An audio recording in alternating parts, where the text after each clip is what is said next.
Hello and welcome. I recently put an order in at AllPCB.com and noticed that they had a useless PCB design contest. And I thought, well, I'm not particularly well versed in PCB design, but I can make something useless, so I thought I'd throw my hat in the ring. And this is what I've come up with. Well, I managed to fumble my way through the software and design this. I know it doesn't look like much. That's because it's not. It is a blinking LED. I know, much wow.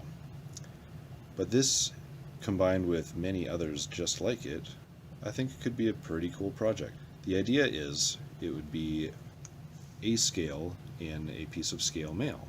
I managed to cobble this one together with reclaimed parts and parts from my junk bin, and surprisingly it works. I know, I'm surprised too.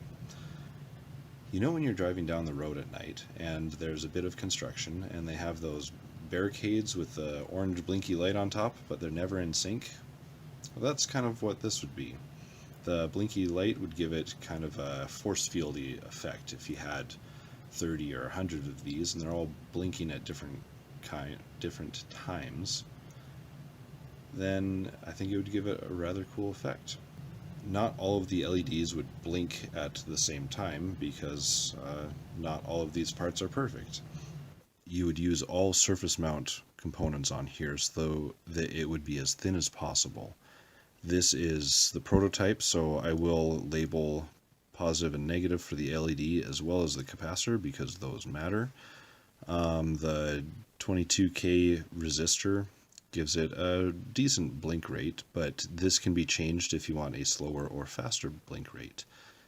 If assembling hundreds of these seems fairly daunting, and I would be worried if it didn't, companies like AllPCB offer an assembly service, so you can throw money at them and they will produce hundreds of these, and all you have to do is sew them together.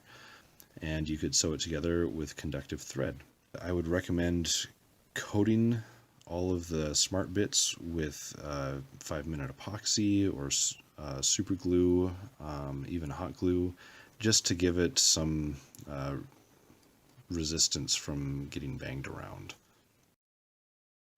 Well, I've made a few changes to the original design. I've added a couple holes and then redrawn the traces for where things are laid out, and also added labels for the capacitor and the LED. Hopefully it still works.